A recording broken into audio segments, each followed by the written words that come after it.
जी नमस्कार, मैं हूं शैलेंद्र सोलंकी। स्वागत करता हूं मैं आपका आपके अपने YouTube channel learn with Shailendra में। तो साथियों, पॉलिटी के मोस्ट इम्पोर्टेंट 400 क्वेश्चन हम इस वीडियो में देखने वाले हैं।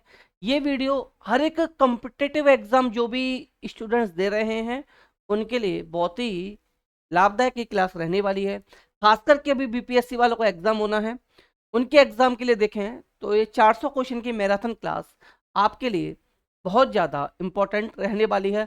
अगर आपने अभी तक एक भी दिन पॉलिटी नहीं पढ़ी है तो आप इस क्लास को देखकर जो भी आपके डाउट हैं, या मैं कह सकता हूं अगर आप फास्ट रिवीजन के तौर पर करना चाहते हैं तो ये क्लास आपके लिए बहुत ही ज़्यादा लाभदायक रहने वाली है। तो चलिए शुरू कर लेते हैं अपने पॉलिटी के 400 मोस्ट इंपोर्टेंट क्वेश्चंस की क्लास को।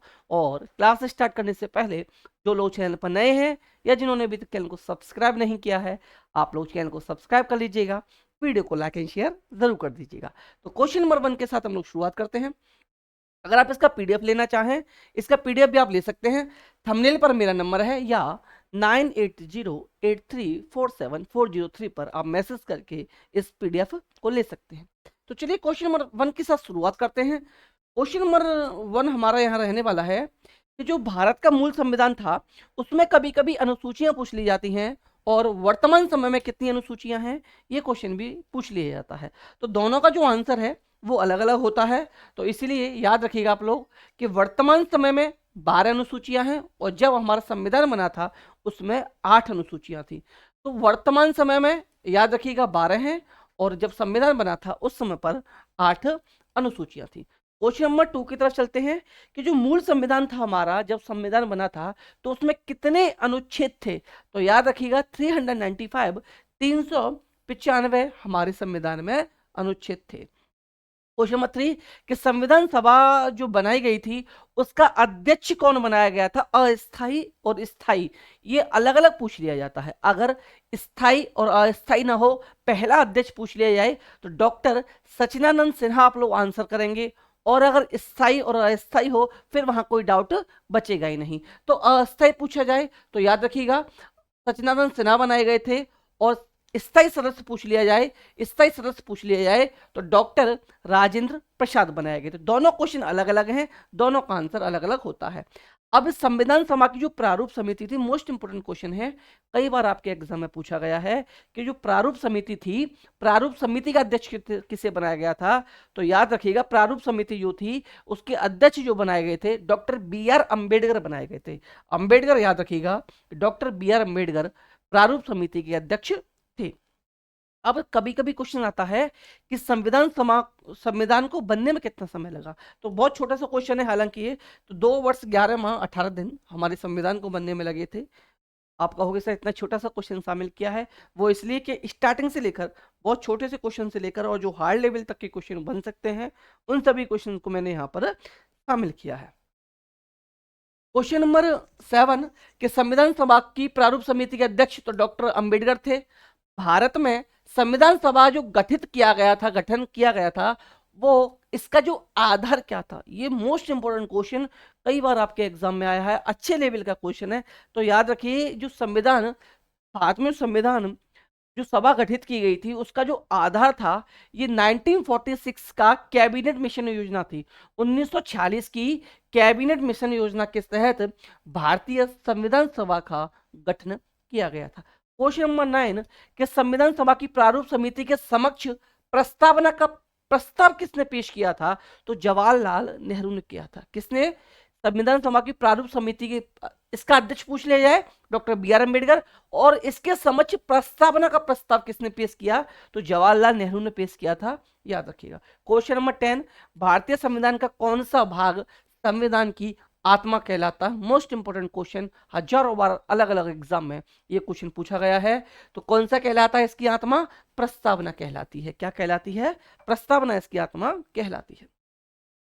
क्वेश्चन नंबर 11 कि किस संशोधन के द्वारा भारतीय संविधान की प्रस्तावना में संशोधन किया गया था।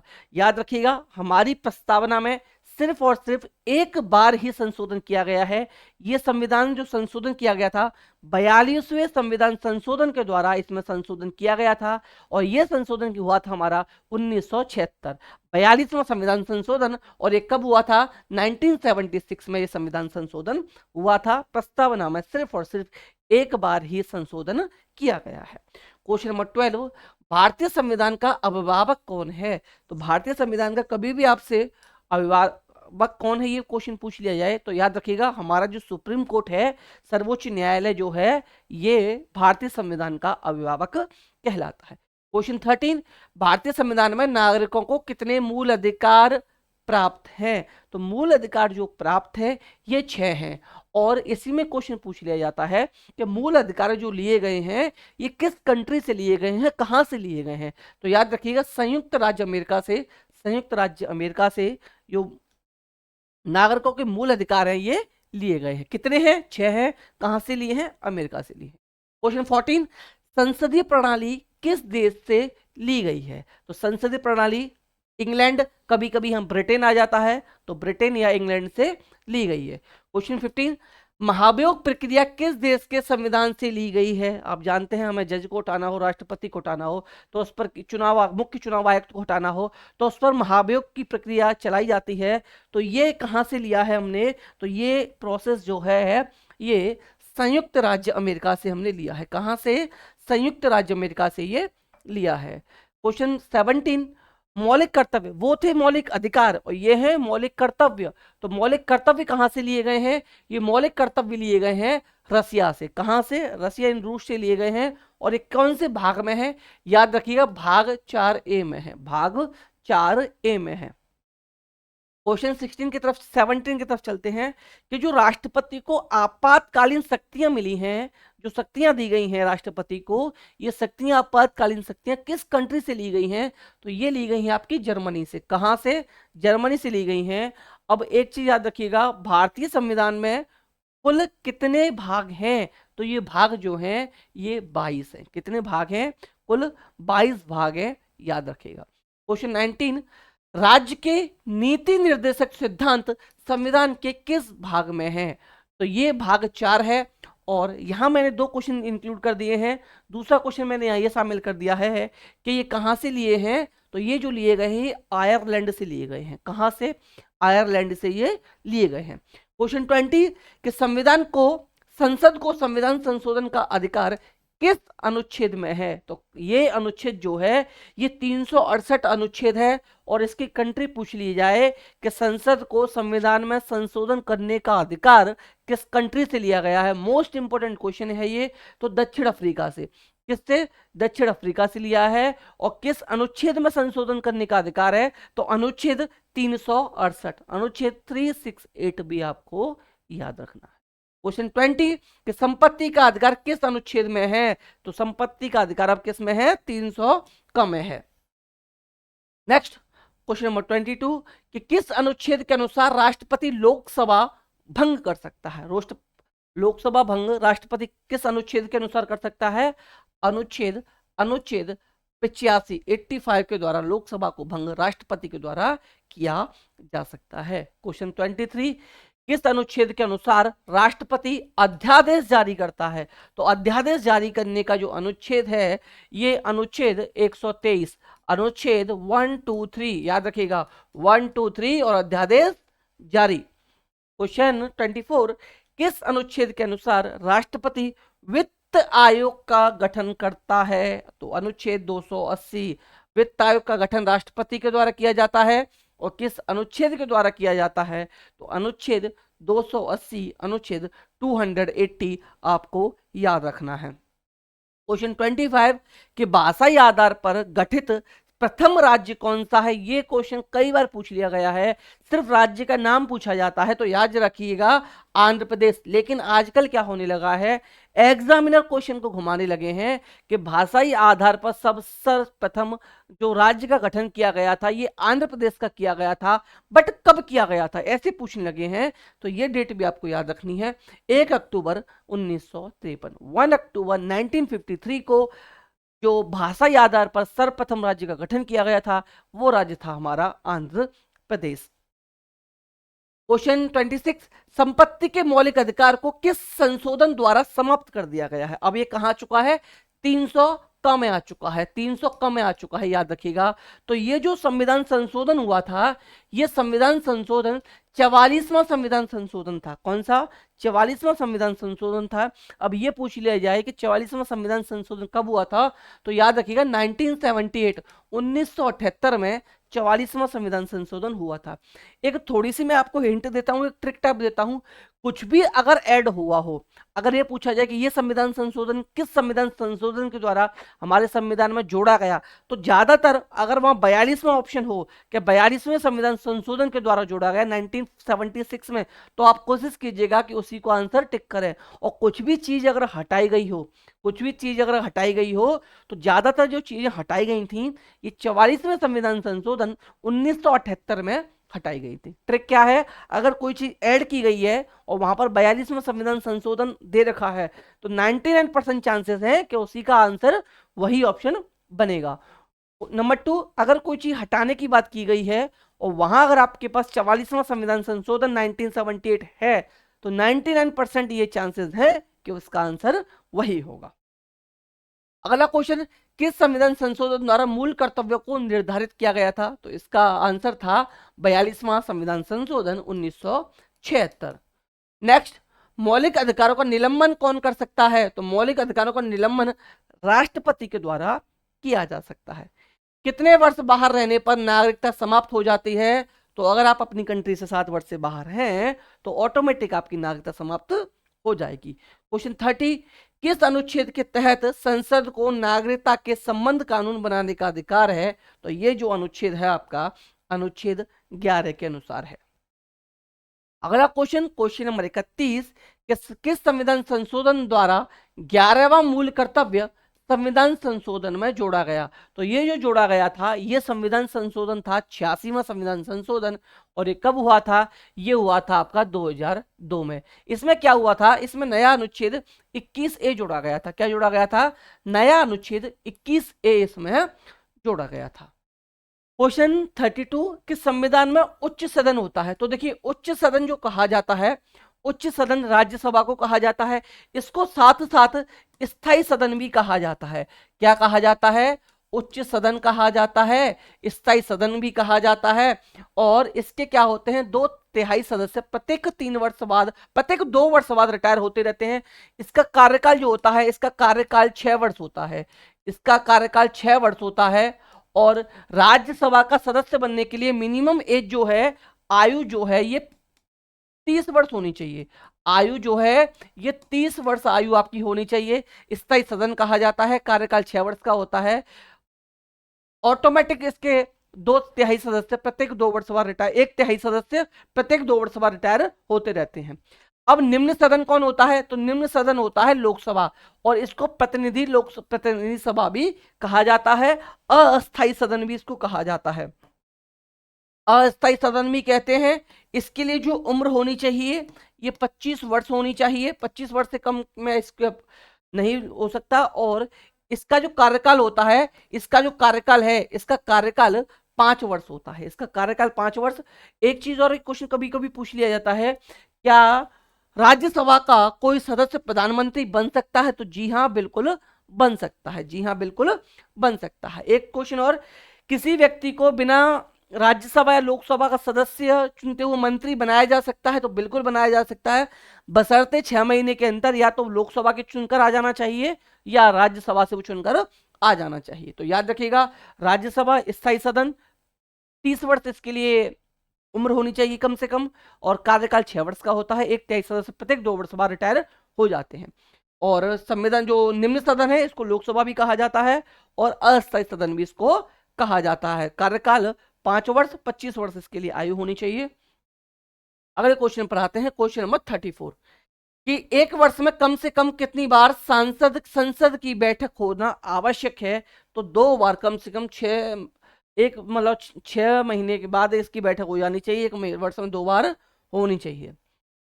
क्वेश्चन नंबर 35, केंद्र सरकार का प्रमुख होता है? तो केंद्र सरकार का प्रमुख प्रधानमंत्री होता है। क्या प्रधानमंत्री राज्यसभा सदस्य को बनाया जा सकता है? जी हाँ, बिल्कुल बनाया जा सकता है। राज्यसभा का सभापति कौन होता है? तो राज्यसभा का सभापति जो होता है ये उपराष्ट्रपति होता है। और एक ये चीज याद रखिएगा, किस सभा का सभापति, या ये पूछ ले उसका सदस्य नहीं होता, किस सदन का जो सभापति है उसका सदस्य नहीं है, तो राज्यसभा का सदस्य नहीं होता उपराष्ट्रपति, याद रखिएगा।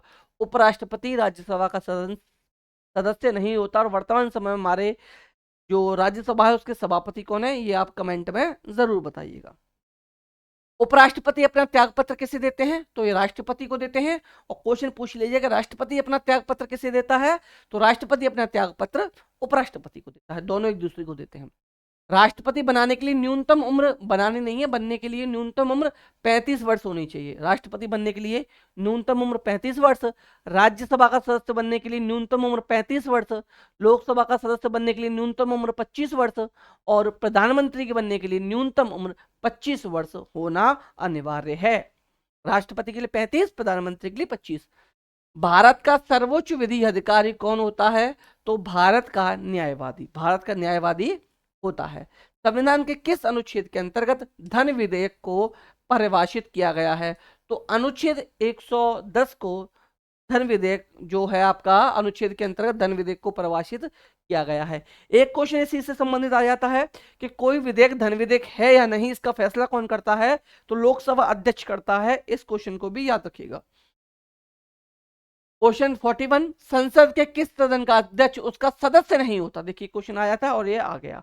तो ये क्या होता है? राज्यसभा का नहीं होता। कौन नहीं होता? राज्यसभा का नहीं होता। क्वेश्चन 42, संसदीय व्यवस्था में शून्यकाल किस देश की देन है? तो शून्यकाल कहाँ की देन है? हमारी खुद की देन है, भारत की ये देन है।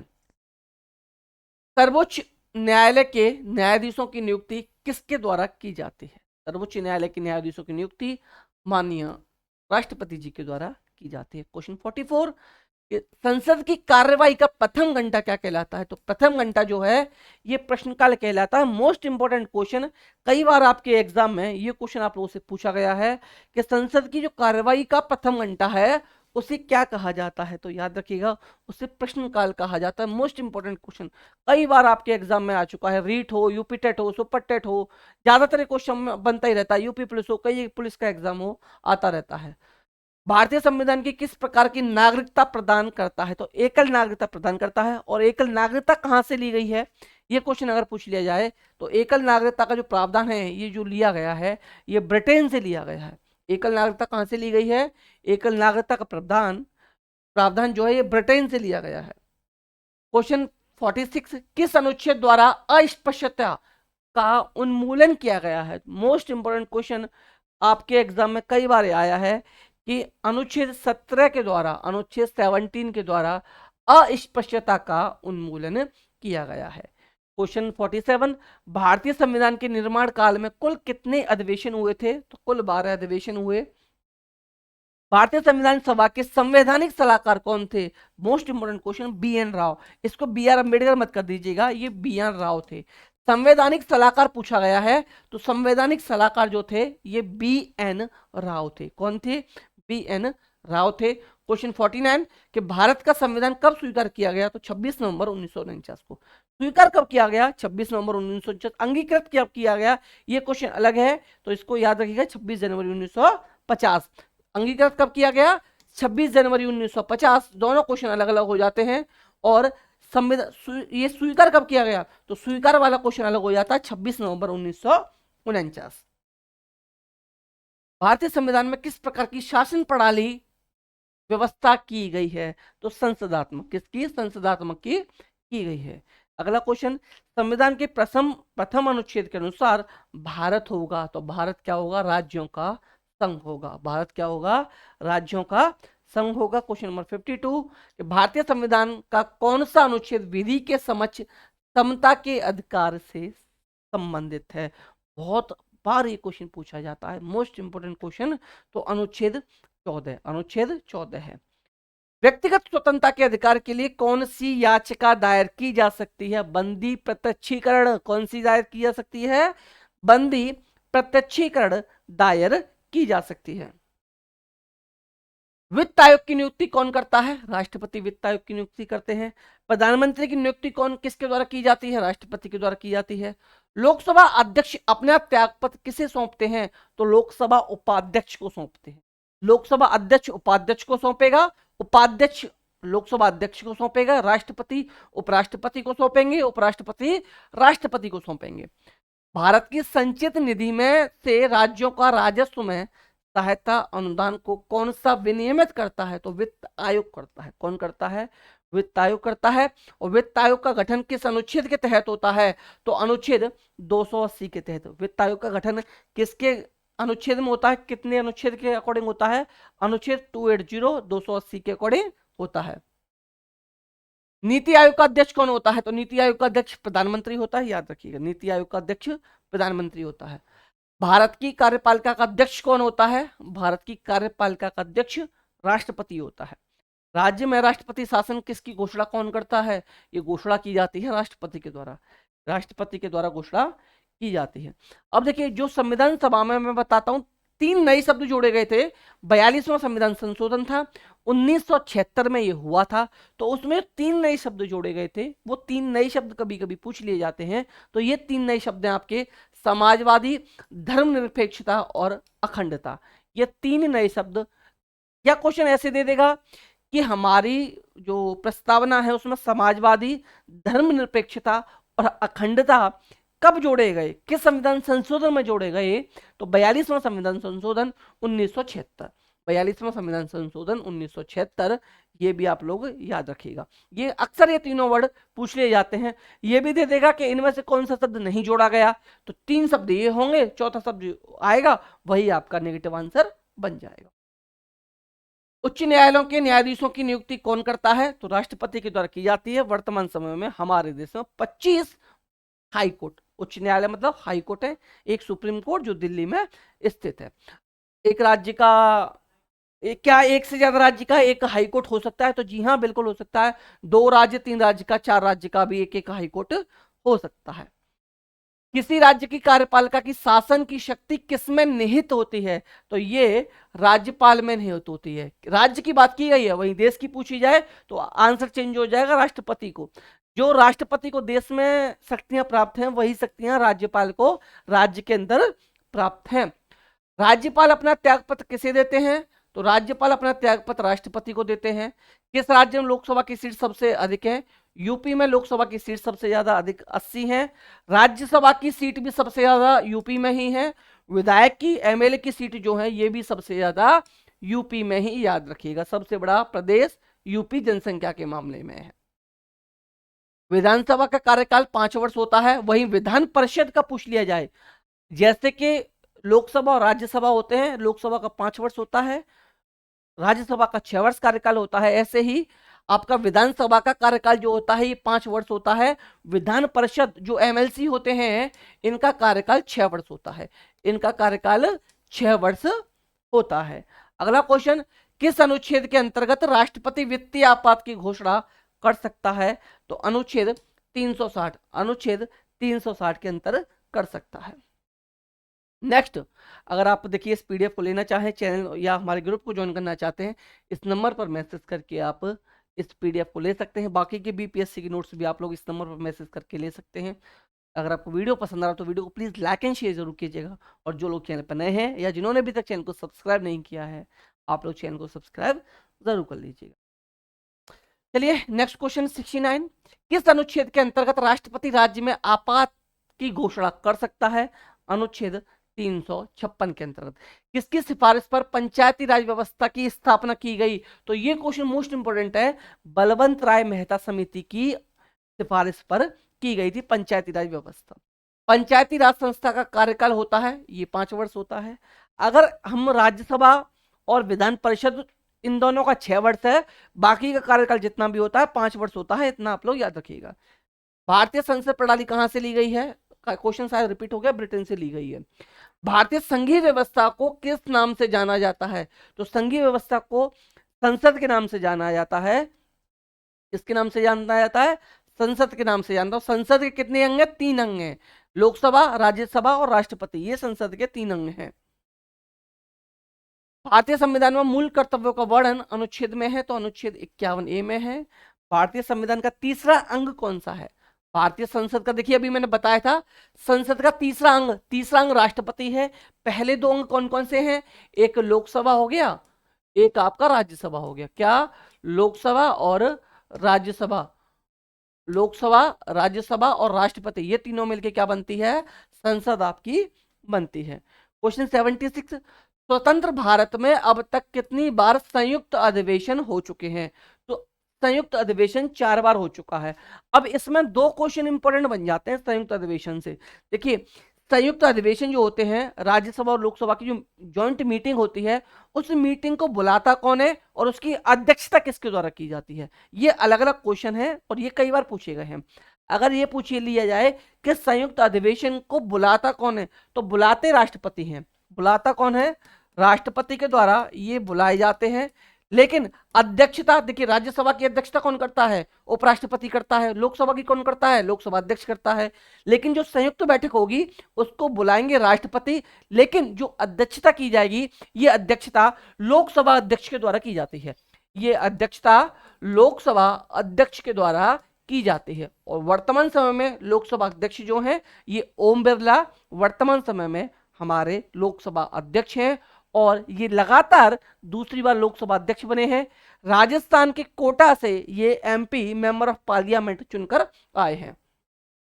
नेक्स्ट क्वेश्चन, क्वेश्चन नंबर 77, कि उपराष्ट्रपति के चुनाव की कौन सी प्रणाली अपनाई जाती है? तो एकल संक्रमण प्रणाली अपनाई जाती है। थोड़ा सा फास्ट चलने का रीजन ये है कि आपका एग्जाम नजदीक है, आप फास्ट रिवीजन कर सकें, इसलिए यहां पर मेरे द्वारा ये वन लाइनर आप लोग के लिए फास्ट रिवीजन के तौर पर रामबाण आप लोग के लिए मैंने दिया है। भारत के उपराष्ट्रपति का चुनाव कैसे होता है? संसद के दोनों सदनों के द्वारा होता है। राज्यसभा के सदस्य का कार्यकाल कितना होता है? 6 वर्ष होता है, अभी मैं आपको बता कराया था।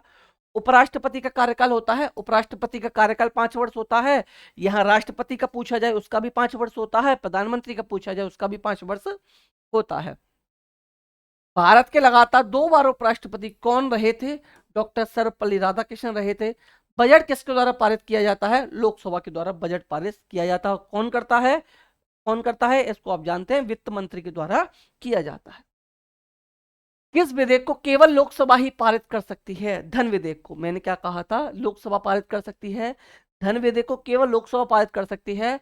और कोई विधेयक धन विधेयक है या नहीं, इसका फैसला कौन करता है? लोकसभा अध्यक्ष के द्वारा इसका फैसला किया जाता है। लोकसभा के अस्थायी अध्यक्ष की नियुक्ति कौन करता है?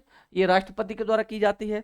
निर्णायक मत देने का अधिकार किसे है? लोकसभा अध्यक्ष को है। देखिए, अगर कोई टॉपिक है और उस पर इक्वल वोटिंग हो जाए, इक्वल वोटिंग हो जाए, मान लीजिए कोई रूल बनाया जा रहा है, उस पर 200-200 वोट हो जाए, तो उस पर निर्णायक मत देने का अधिकार जो है ये लोकसभा अध्यक्ष को है। निर्णायक मत कौन दे सकता है?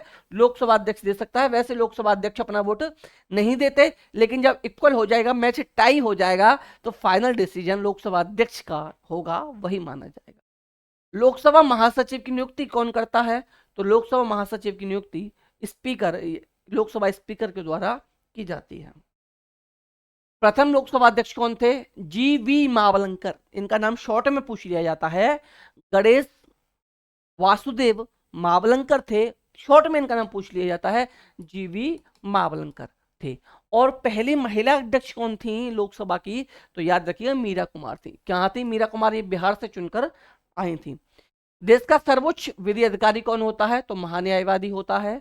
महान्यायवादी की नियुक्ति किसके द्वारा की जाती है? राष्ट्रपति के द्वारा महान्यायवादी की नियुक्ति की जाती है। महान्यायवादी की नियुक्ति किस अनुच्छेद के अंतर्गत की जाती है? तीनों क्वेश्चन अलग अलग हैं और तीनों ही मोस्ट इंपोर्टेंट क्वेश्चन है। नियुक्ति करता कौन है? राष्ट्रपति करता है। किस अनुच्छेद में करता है? अनुच्छेद 76 में करता है, याद रखिएगा।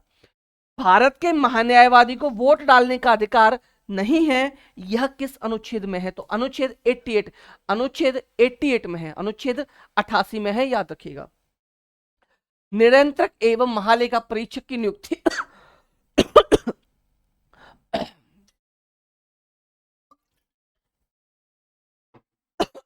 सॉरी नियंत्रक एवं महालेखा परीक्षक की नियुक्ति कौन करता है? तो राष्ट्रपति करता है। कौन करता है? राष्ट्रपति करता है। नियंत्रक एवं महालेखा परीक्षक अपना त्यागपत्र किसे सौंपते हैं? तो राष्ट्रपति को। एक चीज याद रखिएगा, जो ज्यादातर अपॉइंट करता है ना, इस्तीफा भी उसी को ज्यादातर दिया जाता है। तो अपॉइंट जब राष्ट्रपति कर रहा है तो ये अपना त्याग पत्र देंगे, रिजाइन करेंगे, रेजिग्नेशन लेटर देंगे, तो किसको देंगे? राष्ट्रपति को ही दिया जाएगा। निर्वाचन आयोग का गठन कौन करता है? ये भी राष्ट्रपति के द्वारा की जाती है। सर्वोच्च न्यायालय के न्यायाधीश को उसके पद से कैसे हटाया जा सकता है? महाभियोग के द्वारा हटाया जा सकता है। जो राष्ट्रपति का प्रोसेस है सेम इसके लिए प्रोसेस होता है। उच्चतम न्यायालय के न्यायाधीशों की सेनावृत्ति की आयु है 65 वर्ष। वहीं ये उच्चतम की बात की गई है, सुप्रीम कोर्ट की बात की गई है। वहीं अगर हाई कोर्ट की बात की जाती तो हाई कोर्ट में ये 62 वर्ष बन जाता। हाई कोर्ट के लिए क्या हो जाता? 62 ईयर्स हो जाता। सुप्रीम कोर्ट की बात की गई है तो 65 वर्ष हो जाएगा इसका आंसर। किस अनुच्छेद में उच्चतम न्यायालय को परामर्शदायी बनाया गया है? अनुच्छेद 143। इसका मतलब राष्ट्रपति किसी भी टॉपिक पर, किसी भी पॉइंट पर सुप्रीम कोर्ट से एडवाइस ले सकता है। किस अनुच्छेद में है? अनुच्छेद 143 में है। उच्च न्यायालय के क्षेत्राधिकार को घटाने या बढ़ाने का अधिकार किसको है? तो यह अधिकार किसको है? संसद को है। और राज्यपाल की नियुक्ति कौन करता है? राज्यपाल की नियुक्ति राष्ट्रपति के द्वारा की जाती है और राष्ट्रपति को ही अपना त्याग पत्र सौंपते हैं। राज्यपाल का वेतन भत्ता कोष आता है तो राज्य की संचित निधि से आता है। वहीं अगर राज्यपाल की जगह राष्ट्रपति होता तो देश की संचित निधि से आता, याद रखिएगा। राज्य की संचित निधि के द्वारा किसका आता है? राज्यपाल का आता है। वहीं राष्ट्रपति होता तो राज्य के ऊपर देश हो जाता। भारत की पहली महिला राज्यपाल कौन थी? सरोजिनी नायडू थी। और कहां की थी, किस राज्य की थी, ये भी याद रखिएगा। तो उत्तर प्रदेश, यूपी की सबसे पहली महिला राज्यपाल कौन बनी थी? सरोजिनी नायडू बनी थी। महिला मुख्यमंत्री पूछ लिया जाए तो ये सुचिता कृपलानी थी। कौन थी? सुचिता कृपलानी थी। सुचिता कृपलानी वो किस प्रदेश की थी? वो भी याद रखिएगा, वो भी आपकी उत्तर प्रदेश की थी। वो भी कहां की थी? उत्तर प्रदेश की थी, याद रखिएगा। ये भी कहां की बनी थी? उत्तर प्रदेश की बनी थी। कहां की? उत्तर प्रदेश की ये बनी थी। सीएम की नियुक्ति किस अनुच्छेद के अंतर्गत की जाती है? अनुच्छेद 163 के अंतर्गत की जाती है। विधानसभा का सदस्य बनने के लिए न्यूनतम आयु कितनी है? जो लोकसभा का सदस्य बनने के लिए न्यूनतम आयु है वही विधानसभा का सदस्य बनने के लिए न्यूनतम आयु है। 25 वर्ष लोकसभा का सदस्य बनने के लिए, 25 वर्ष ही राज्यसभा का सदस्य, उसके लिए विधानसभा का सदस्य बनने के लिए। विधान परिषद के लिए 30 वर्ष, राज्यसभा के लिए 30 वर्ष। विधान परिषद का सदस्य बनने के लिए न्यूनतम आयु कितनी है? 30 वर्ष। देखिए बता दिया मैंने, विधान सभा का 25, विधान परिषद 30, ऐसे ही राज्यसभा 30, लोकसभा 25। किस संशोधन द्वारा विधानसभा में निर्वाचित सदस्यों के दल बदल पर रोक लगाई गई? तो 52वें संविधान संशोधन 1985 के द्वारा। और ये अनुसूची 10 के अंतर्गत है। ये किस में आता है? अनुसूची 10 में आता है। क्वेश्चन ये इंपॉर्टेंट थे इसलिए मैंने यहाँ पर अनुसूची भी ले ली, इसकी संशोधन भी ले लिया, और इस संशोधन कब हुआ था ये भी आपका ले लिया। तीनों क्वेश्चन मैंने एक ही के अंदर ले लिए कि किस संशोधन द्वारा विधानसभा में निर्वाचित सदस्यों के दल बदल पर रोक लगाई गई थी। तो ये संविधान संशोधन किया गया था, ये जो था 1985 में किया गया था। 52वां संविधान संशोधन था और अनुसूची 10 थी। अनुसूची 10 भी पूछ ली जाती है। दल बदल किस में है? दल बदल की प्रक्रिया अनुसूची 10 में है। भारत में अब तक कितनी बार आपातकाल की घोषणा की जा चुकी है? 3 बार। कितनी बार? 3 बार की जा चुकी है। 62, 71, 75। भारतीय वित्तीय आपात की घोषणा कब तक कितनी बार हुई है अब तक? वित्तीय आपात की पूछ रहा है। आपात अलग है और वित्तीय आपात अलग है। तो आपात की 3 बार भारत में घोषणा हो चुकी है, लेकिन वित्तीय आपात, भगवान की ऐसी कृपा रही है हमारे देश पर, ईश्वर की ऐसी कृपा है कि वित्तीय आपात हमारी कंट्री में एक बार भी नहीं आया, और अब तो आने के शायद चांसेस है ही नहीं, इतना शक्तिशाली हमारा देश बन चुका है। संविधान के किस भाग में पंचायती राज व्यवस्था का वर्णन है? तो भाग 9 में है। किस में है? भाग 9 में है। किस अनुच्छेद के तहत राष्ट्रपति राष्ट्रीय आपातकाल की उद्घोषणा करता है? अनुच्छेद 352 के अंतर्गत करता है। संविधान के किस भाग में संशोधन की प्रक्रिया का उल्लेख है? तो भाग 20 अनुच्छेद 368, भाग 20 अनुच्छेद 368 में है। संविधान के किस अनुच्छेद में संशोधन की प्रक्रिया को उल्लेख है? अनुच्छेद 368 हो गया, भाग 20 हो गया।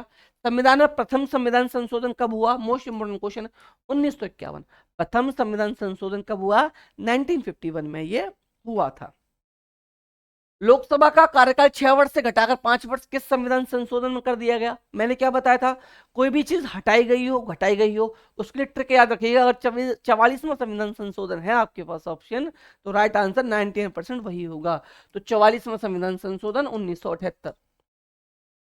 संविधान निर्माताओं ने सबसे अधिक ध्यान किस पर दिया है? तो प्रस्तावना पर। किस पर?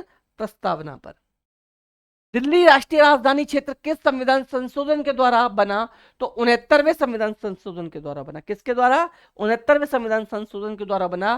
संविधान में 9वीं अनुसूची कब जोड़ी गई? तो जो प्रथम अधिवेशन हुआ था, प्रथम संविधान संशोधन जो हुआ था, अधिवेशन नहीं, प्रथम संविधान संशोधन जो 1951 में हुआ था, उसके द्वारा ही हमारी 9वीं अनुसूची जोड़ी गई थी। 9वीं अनुसूची जोड़ी गई थी। वर्तमान समय में 12 अनुसूचियां हैं, जब मूल संविधान बना था उसमें 8 अनुसूचियां थी।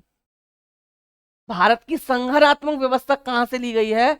तो संघरात्मक व्यवस्था कनाडा से ली गई है। संवर्ती किस सूची से ली गई है? संवर्ती सूची आपकी ऑस्ट्रेलिया से ली गई है। देखिए संवर्ती सूची क्या होती है, एक होता है राज्य सूची, एक संघ सूची, एक संवर्ती सूची। संवर्ती सूची में वो विषय आते हैं जिन विषयों पर आपकी राज्य और केंद्र दोनों सरकार को कानून बनाने का अधिकार प्राप्त होता है। नए राज्य के गठन की शक्ति किसे प्राप्त है? तो नए राज्य की शक्ति, गठन की शक्ति राज्य संसद को प्राप्त है। भारतीय संविधान के किस भाग में नागरिकों को मौलिक अधिकार दिए गए हैं? मौलिक अधिकार दिए गए हैं भाग 3, और भाग 3 में अनुच्छेद पूछ लिए जाते हैं। तो अनुच्छेद 12 से 35, 12 to 35, ये मोस्ट इंपोर्टेंट क्वेश्चन। एक एक क्वेश्चन में मैंने 2-2, 3-3 क्वेश्चन डाले हैं। भले ही 400 क्वेश्चन है, बट आपके 600-700 क्वेश्चन आपके यहाँ पर इजीली तैयार हो जाएंगे। उपाधियों का अंत किस अनुच्छेद से संबंधित है? अनुच्छेद 18 से संबंधित है। संघ की कार्यपालिक शक्तियां किस अनुच्छेद में राष्ट्रपति के निहित हैं? अनुच्छेद 53 में है। राष्ट्रपति लोकसभा को कम भंग कर सकता है?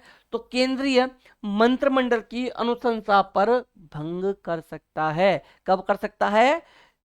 केंद्रीय मंत्रिमंडल की अनुशंसा पर भंग कर सकता है। एक विधेयक जो संसद में प्रस्तुत किया जाता है वह किस प्रक्रिया के बाद अधिनियम बन जाता है? तो राष्ट्रपति के हस्ताक्षर के बाद। राष्ट्रपति के हस्ताक्षर के बाद वो क्या बन जाता है? अधिनियम बन जाता है। भारत के उपराष्ट्रपति के निर्वाचक मंडल में कौन सम्मिलित है? तो याद रखिएगा संसद के दोनों सदनों के सभी निर्वाचित सदस्य। फिर सुनिए, संसद के दोनों सदनों के सभी निर्वाचित सदस्य शामिल हैं। संसद का सदस्य नहीं होने पर कोई व्यक्ति अधिकतम कितने माह तक केंद्रीय मंत्री रह सकता है? ये मैंने स्टार्टिंग में ही आपको बताया था। तो अधिकतम 6 महीने तक रह सकता है, फिर इसको अपॉइंट होना ही पड़ेगा, या तो इसको राज्यसभा या लोकसभा का सदस्य इसको बनना ही पड़ेगा। मंत्रिपरिषद किसके प्रति उत्तरदायी होती है? बहुत अच्छा क्वेश्चन, कई बार क्वेश्चन पूछा गया है। तो संसद के प्रति। किसके प्रति? संसद के प्रति उत्तरदायी होती है। भारत के नियंत्रक एवं महालेखा परीक्षक के पद का सृजन किसके द्वारा किया गया है? तो इस संविधान के द्वारा। संवैधानिक पद है, याद रखिएगा, संवैधानिक ये पद है। भारत के नियंत्रक एवं महालेखा परीक्षक का कार्यकाल पूछा जाए तो इसका कार्यकाल जो होता है 6 वर्ष होता है, या आयु पूरी होने तक होता है। किस संविधान संशोधन के द्वारा लोकसभा के सदस्यों की संख्या 525 से बढ़ाकर 545 कर दी गई थी? तो ये कर दी गई थी 31वें संविधान संशोधन के द्वारा, और वर्तमान समय में भी अभी यही चल रहा है। वर्तमान समय भी अभी 545 ही है। लोकसभा को कार्यकाल पूरा होने के पहले किसके द्वारा भंग किया जा सकता है? तो प्रधानमंत्री या पीएम की अनुशंसा पर राष्ट्रपति के द्वारा इसको भंग किया जा सकता है। उच्चतम न्यायालय के न्यायाधीशों के वेतन का निर्धारण किसके द्वारा किया जाता है? संसद के द्वारा किया जाता है। किसके द्वारा? संसद के द्वारा किया जा सकता है। भारत के संविधान में राज्यपाल को मनोनीत किए जाने पर देश का अनुसरण किया गया है। तो ये कनाडा, कहां से लिया गया है? ये कनाडा से लिया गया है। ये क्वेश्चन बहुत इंपॉर्टेंट है कि रेगुलेटिंग एक्ट 1773 द्वारा सर्वोच्च न्यायालय की स्थापना कहां की गई थी? तो ये जो की गई थी ये कलकत्ता में की गई थी। कहां पर? कलकत्ता में की गई थी 1774 में। और वर्तमान समय में कहां पर है? ये दिल्ली में है। भारतीयों को भारत के प्रशासन में भाग लेने का अधिकार किस अधिनियम के द्वारा प्राप्त हुआ था? तो ये चार्टर एक्ट आया था 1833 1833 में, 1833 के द्वारा हुआ था। सेम वही रहेगा। अगर आप कोई भी नोट्स लेना चाहें, इसका पीडीएफ लेना चाहें, इस नंबर पर मैसेज कर सकते हैं। वीडियो को प्लीज लाइक एंड शेयर कर दीजिएगा, और जो लोग चैनल पर नए हैं या जिन्होंने अभी तक चैनल को सब्सक्राइब नहीं किया है, आप लोग प्लीज चैनल को सब्सक्राइब जरूर कर लीजिएगा। क्वेश्चन नंबर 141 की तरफ हम चलते हैं। 140 क्वेश्चन को हम लोग यहाँ पर पूरा कर चुके हैं। 60 क्वेश्चन अभी इसमें आपके 260 क्वेश्चन और बाकी हैं। कि विधि के समझ समता कहाँ से ली गई है? विधि के समझ समता जो ली गई है, ये इंग्लैंड ब्रिटेन से ये ली गई है। ज्यादा ठंडा हो गया। प्रस्तावना की भाषा किस देश से ली गई है? तो ये ऑस्ट्रेलिया से ली गई है। संविधान के किस भाग में नागरिकता का वर्णन है? भाग 2 में नागरिकता का वर्णन है। संविधान के किस अनुच्छेद में यह लिखा है कि भारत राज्यों का संघ होगा? तो मैंने अभी बताया भी था, अनुच्छेद 1 भाग 1 दोनों के अंतर्गत ये आ जाएगा। संविधान के किस अनुच्छेद में कल्याणकारी राज्य की अवधारणा वर्णित है? अनुच्छेद 39। कई बार एग्जाम में पूछा जाने वाला क्वेश्चन, मोस्ट इंपोर्टेंट क्वेश्चन है ये, कई बार आपके एग्जाम में क्वेश्चन पूछा गया है। अनुच्छेद 39। संविधान के किस अनुच्छेद में अधीनस्थ न्यायालय या जिला न्यायालय का वर्णन है? अनुच्छेद 233। किसमें? अनुच्छेद 233। अनुच्छेद 356 का संबंध किससे है? राष्ट्रपति शासन से है। किस अनुच्छेद के द्वारा उपराष्ट्रपति पद की व्यवस्था है? अनुच्छेद 63। किसके अनुसार? अनुच्छेद 63 के अंतर्गत। किस संवैधानिक संशोधन के अंतर्गत सिक्किम को भारत का एक सेकंड वेट कीजिएगा, सिक्किम को भारत का सहराज्य बनाया गया था? तो 35वें संविधान संशोधन के द्वारा बनाया गया था। किसके द्वारा? 35वें संविधान संशोधन के द्वारा बनाया गया था। राज्य पुनर्गठन आयोग के अध्यक्ष कौन थे? तो फजल अली। राज्य पुनर्गठन आयोग जो हुआ था, इसके अध्यक्ष कौन थे? फजल अली थे। याद रखिएगा। भाषा के आधार पर पहला कौन सा राज्य बना था? ये आप याद रखिएगा, आंध्र प्रदेश बना था। राज्यों का निर्माण किस अनुच्छेद के अंतर्गत होता है? तो अनुच्छेद 3 के अंतर्गत होता है। मौलिक अधिकारों के बारे में सुनवाई करने का अधिकार किसे है? सर्वोच्च न्यायालय को है। मौलिक अधिकारों में संशोधन का अधिकार किसको है? संसद को है। बी आर अम्बेडकर ने किसे संविधान का हृदय एवं आत्मा कहा है? Most important question. तो संवैधानिक उपचारों का जो अधिकार है, इसे बी आर अम्बेडकर ने संविधान का हृदय एवं आत्मा कहा है। किस याचिका का शाब्दिक अर्थ होता है हम आदेश देते हैं? तो परमादेश जो याचिका होती है उसका अर्थ होता है हम आदेश देते हैं। भारतीय संविधान में नागरिकता संबंधी अधिकार किस अनुच्छेद में दिए गए हैं? तो अनुच्छेद 5 से 11। अनुच्छेद 5 से 11 भाग 2 के अंतर्गत आते हैं। भाग 2 अनुच्छेद 5 से 11। संविधान के मौलिक कर्तव्य किस से लिए गए हैं? तो भारत के सभी नागरिकों के लिए हैं। और किसके लिए हैं? तो भारत के जितने भी नागरिक हैं उन सभी के लिए मौलिक कर्तव्य हैं। सांसदों का वेतन निर्धारण कौन करता है? संसद करती है। राष्ट्रपति को कैसे हटाया जा सकता है? संसद में महाभियोग चलाकर। और सेम ये जज के लिए भी होता है। राष्ट्रपति पर महाभियोग की प्रक्रिया किस देश से ली गई है? महाभियोग की प्रक्रिया अमेरिका से ली गई है। कहां से? अमेरिका से ली गई है। राष्ट्रपति पद रिक्त होने पर कितने समय में भरना आवश्यक है? तो 6 माह में भरना आवश्यक है। और तब तक राष्ट्रपति का पद कौन संभालेगा? उपराष्ट्रपति संभालेंगे। कौन संभालेंगे? राष्ट्रपति उपराष्ट्रपति संभालेंगे। उपराष्ट्रपति मौजूद नहीं है, उपराष्ट्रपति मौजूद नहीं है तो कौन संभालेंगे? CJI, chief justice of India, Bharat के जो मुख्य न्यायाधीश हैं ये संभालेंगे। अगर राष्ट्रपति की कुर्सी खाली है तो वो पद कौन संभालेंगे? उपराष्ट्रपति संभालेंगे। उपराष्ट्रपति भी मौजूद नहीं है तो चीफ जस्टिस ऑफ इंडिया इस पद को संभालेंगे। राष्ट्रपति अपना त्यागपत्र किसे देते हैं? उपराष्ट्रपति को। उपराष्ट्रपति देते हैं राष्ट्रपति को, दोनों एक दूसरे को। उपराष्ट्रपति को किसके समान वेतन मिलता है? लोकसभा अध्यक्ष के समान। और सबसे ज्यादा वेतन किसको मिलता है? राष्ट्रपति को मिलता है। किसको? राष्ट्रपति को मिलता है 5 lakh per month, 5 lakh per month मिलता है। बाकी के जो अलग फैसिलिटीज लाइफ टाइम के लिए मिलेंगी वो अलग मिलेंगी। उपराष्ट्रपति को लोकसभा अध्यक्ष के अनुसार एक शायद 4.5 लाख मिलता है, 4.5 लाख या 4 लाख मिलता है। लोकसभा व राज्यसभा में गण पूर्ति की संख्या क्या है? तो देखिए जो कुल संख्या होगी, कुल संख्या का 1/10। ये ऑप्शन भी ऐसे ही आएगा। अगर ये क्वेश्चन आएगा तो ऑप्शन भी इसी तरीके से पूछा जाएगा। तो आंसर इसका आप लोग याद रखिएगा कि जो कुल संख्या होगी उस कुल संख्या का 1/10 होना अनिवार्य है। राज्यसभा की प्रथम बैठक कब हुई? 13 मई 1952। याद रखिए क्वेश्चन क्या है, राज्यसभा की प्रथम बैठक है 13 मई 1952। राज्यसभा की प्रथम महिला सचिव कौन थी? वीएस रमा देवी थी, वीएस रमा देवी थी। भारत के कौन से प्रधानमंत्री राज्यसभा के सदस्य रहे? तो मनमोहन सिंह और इंदिरा गांधी। मैंने अभी क्या बताया था आपको, मैंने ये बताया था कि क्या राज्यसभा का सदस्य प्रधानमंत्री बनाया जा सकता है? ये बहुत डाउट वाला क्वेश्चन है, तो जी हाँ बिल्कुल बनाया जा सकता है। तो देखिए यहाँ आपके पास सामने एग्जाम्पल आ भी चुके हैं कि मनमोहन सिंह और इंदिरा गांधी ऐसे प्रधानमंत्री रहे जो प्रधानमंत्री बने थे, और उस समय पर वो लोकसभा के सदस्य नहीं बल्कि राज्यसभा के सदस्य थे। लोकसभा के सदस्यों की मूल संख्या क्या है? तो 552। इलेक्शन होता है 545 पर। लोकसभा का नेता कौन होता है? प्रधानमंत्री लोकसभा के नेता होते हैं। लोकसभा के सदस्य अपना इस्तीफा किसे देते हैं? तो लोकसभा के जितने भी सदस्य होते हैं ये अपना इस्तीफा लोकसभा के अध्यक्ष को सौंपते हैं। वित्तीय बिल कहां पास हो सकता है? सिर्फ लोकसभा में। अस्थायी लोकसभा अध्यक्ष को क्या कहलाते हैं? प्रोटेम स्पीकर कहलाते हैं। क्या कहलाते हैं? प्रोटेम स्पीकर कहलाते हैं, जो सभी सदस्यों को क्या दिलाता है? सभी सदस्यों को शपथ दिलाते हैं। और ये कौन बनाए जाते हैं? ये जो सबसे वरिष्ठ होते हैं उनको बना दिया जाता है। मंत्रिपरिषद किसके प्रति उत्तरदायी होती है? लोकसभा के प्रति या संसद के प्रति उत्तरदायी होती है। किस वर्ष लोकसभा कार्यकाल एक एक करके 2 बार बढ़ाया गया था? तो ये बढ़ाया गया था 1976 में, 1976 में। नेहरू जी द्वारा उद्देश्य प्रस्ताव संविधान सभा में कब प्रस्तुत किया गया? तो 13 दिसंबर 1946।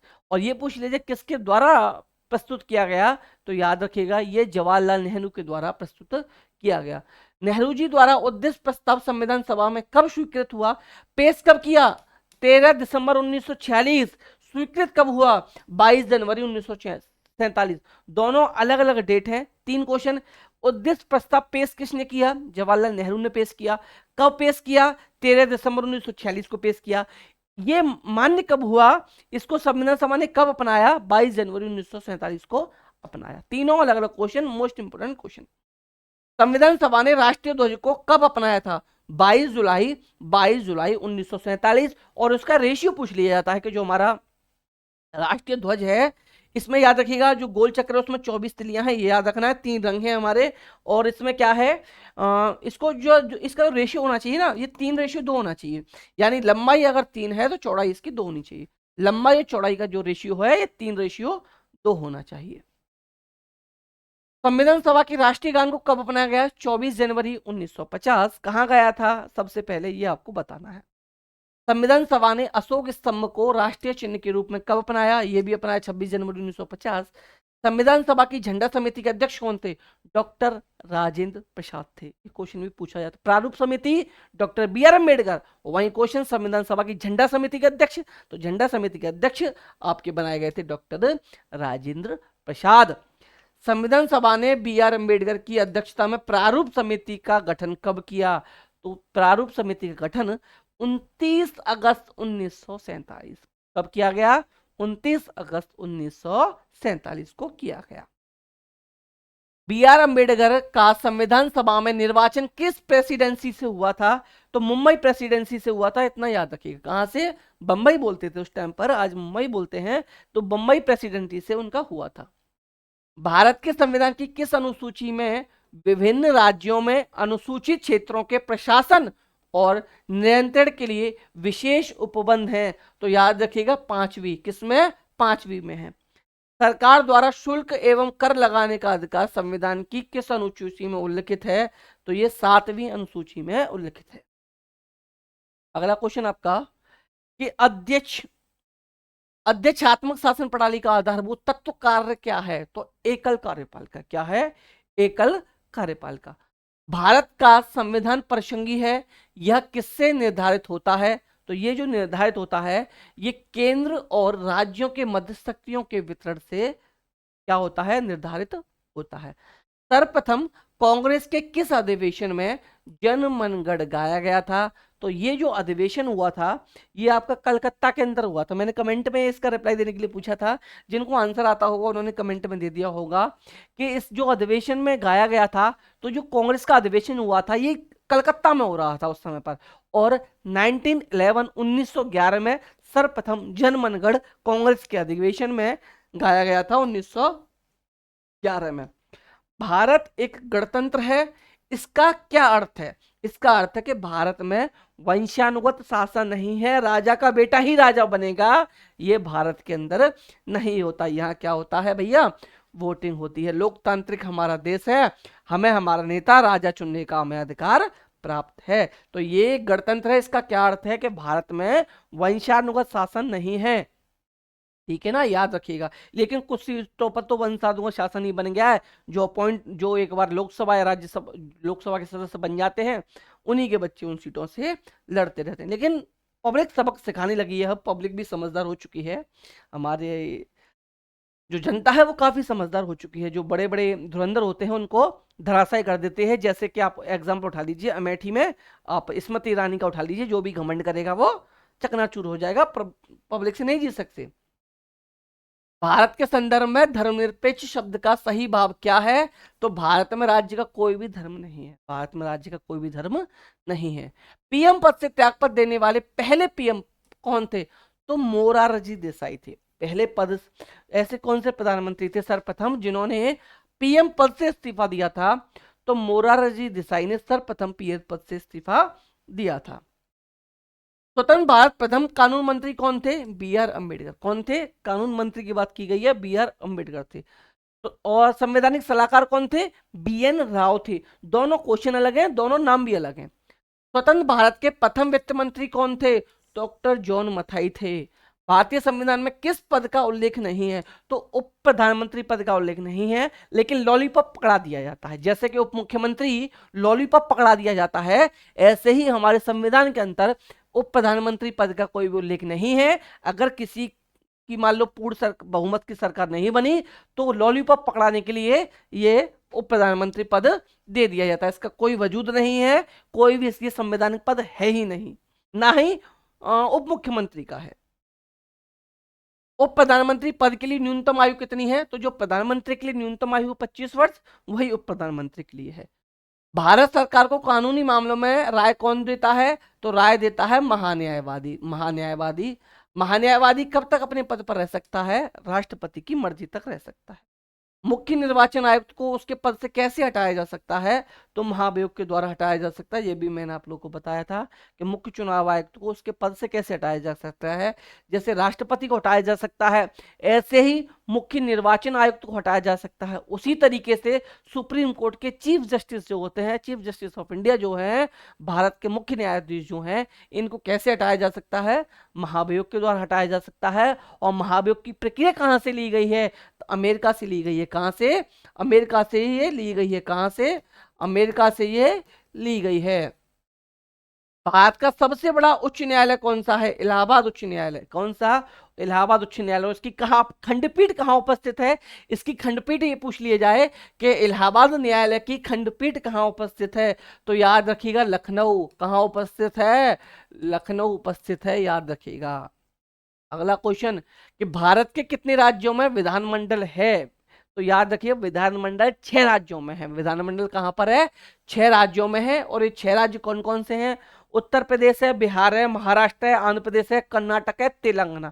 कौन कौन से? उत्तर प्रदेश, बिहार, महाराष्ट्र, कर्नाटक, आंध्र प्रदेश, तेलंगाना, ये 6 राज्य हैं जिनमें विधानमंडल है। कितने राज्यों में है?